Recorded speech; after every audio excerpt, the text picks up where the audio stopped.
చెప్తున్నారు. మరి అంటే ఈ రకంగా చూసుకుంటే మళ్ళీ రేపు మళ్ళీ వీళ్ళు ధర్నా అంటున్నారు, బంద్లు అంటున్నారు. అసలు వీళ్ళు అనుకున్న డిమాండ్స్ నెరవేరుతాయా? అసలు ప్రభుత్వం స్పందిస్తుందంటారు మరి? అంటే వాళ్ళైతే స్పందించాలన్నా వద్దా అనే డౌట్ లో ఉన్నాడు. ఏ ప్రభుత్వం ఎప్పుడు స్పందిస్తుంది అంటే బాగా సెగ తగలాలి. సెగ తగిలితే ఖచ్చితంగా ఇప్పుడు ఏది చేయొద్దనే ఫీల్ అవుతారు. కానీ వీళ్ళు సెగ ఇప్పుడు రేపు మరి 5,000 మందా 10,000 మందా పోయిర్రు అనుకో, అది పెద్ద ప్రపంచానికి తెలిసిపోతుంది. అటు సోనియా గాంధీ, రాహుల్ గాంధీకి హిందీ పేపర్లో, ఇంగ్లీష్ పేపర్లో, యూట్యూబ్ ఛానళ్లలో, ఎక్కడికక్కడ ట్విట్టర్లో, ఇన్స్టాలో డింగాన్ అవుతుంది. వీళ్ళని వదిలేస్తే అనుకోవచ్చు, చేస్తే మాకు 5 ఏళ్ళ గవర్నమెంట్ ఉంటుంది అంటే అనుకోవచ్చు. కానీ వీళ్ళందరూ తలుసుకున్నారు అనుకో, ఊరు పోయి తిరిగిర్రు అనుకో, వాళ్ళు ఇంకొకటి ఏమంటారు అంటే ఒకవేళ ఈయన చేయకపోతే, మాకు జాబు ఇవ్వకపోతే, జాబులు పెంచకపోతే, పోస్ట్ పోన్ చేయకపోతే సీఎం రేవంత్ రెడ్డికి ఆ జాబ్ ఎందుకు ఉండాలి?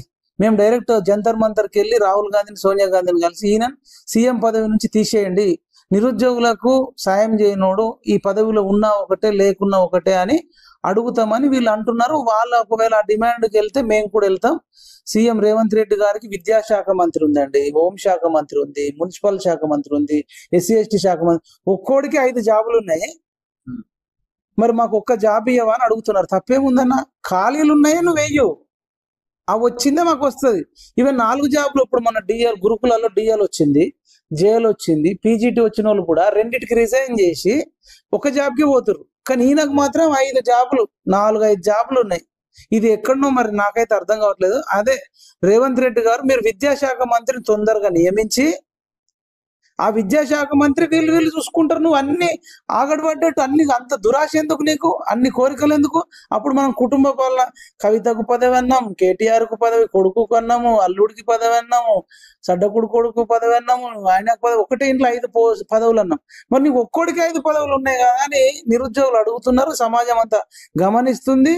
ఆయన అవన్నీ పదవులు తీసేసి ఒక్క ముఖ్యమంత్రి ఉంచుకోవాలి. వీళ్ళు నిజంగానే చెప్తున్నాండి. నేను ఏమంటున్నానంటే వీళ్ళన్ని డిమాండ్లు నెరవేర్చని నేను గుడ్డిగా మాట్లాడాను. పిఎంఆర్ టీవీ ఛానల్ నుంచి కానీ, తెలంగాణ నిరుద్యోగ రక్షణ జేఏసీ నుంచి కానీ రేవంత్ రెడ్డికి ఏం చెప్తున్నామంటే చర్చలు జరపాలా. ఫస్ట్ ఆఫ్ ఆల్ బాధితులకు రెస్పెక్ట్ ఇవ్వాలి. ఇప్పుడు వాళ్ళు చిక్కుడుపల్లి లైబ్రరీకి, ఓయూ లైబ్రరీకి, కాకతీయ యూనివర్సిటీకి, మహాత్మా గాంధీ యూనివర్సిటీకి, తెలంగాణ యూనివర్సిటీ లైబ్రరీకి, పాలమూరు లైబ్రరీకి, వీళ్ళకి వెళ్ళి ఎక్కడికక్కడ టీములు పంపించి చర్చలు జరిపించి మీకు ఎట్లయితే బాగుంటుంది మీరే డిజైన్ చేయని చెప్పి తీసుకొని వీళ్ళ నుంచి 4 వాళ్ళ నుంచి 4 అంటే సింపుల్ సమస్య గోరుతో గొడ్డల దాకా తెచ్చుకుంటున్నారు.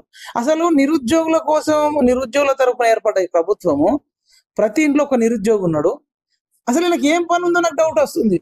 17 సార్లు నిరుద్యోగులను గాలికి వదిలేసిన 17 సార్లు ఎందుకు పోతుండు? అసలు ఆయనకి ఏం పని?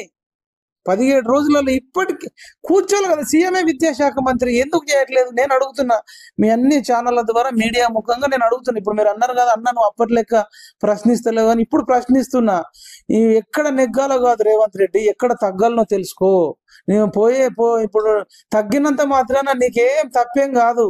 నిరుద్యోగులు నిన్ను మళ్ళీ లవ్ చేస్తారు. తెలంగాణ పులి బిడ్డ మరవబోదు ఈ గడ్డ అన్నావు, కానీ తెలంగాణ పులిబిడ్డను మరవబోతుంది ఈ గడ్డ. నిరుద్యోగులు మరవబోతున్నారు, అది నీకు అర్థమైతలేదు. కావాలంటే నువ్వు ఇంటెలిజెన్స్ తెప్పించుకో.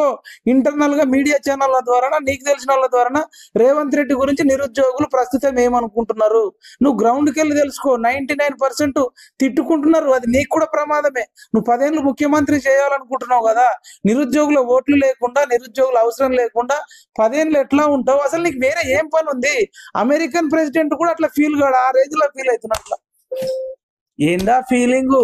ఆ తప్పు, ఇది చాలా దారుణం. నీ బిహేవియర్ తోనే సగం చచ్చిపోతున్నారు. ఇప్పటిదాకా చర్చలు జరపకపోవడం ఏది? మేమైతే దీన్ని తీవ్రంగా ఖండిస్తున్నాం. ఖచ్చితంగా రేవంత్ రెడ్డి గారు మారాలి. మారకపోతే కేసీఆర్ అడుగు, కేసీఆర్ జాబే తీసేసిర్రు.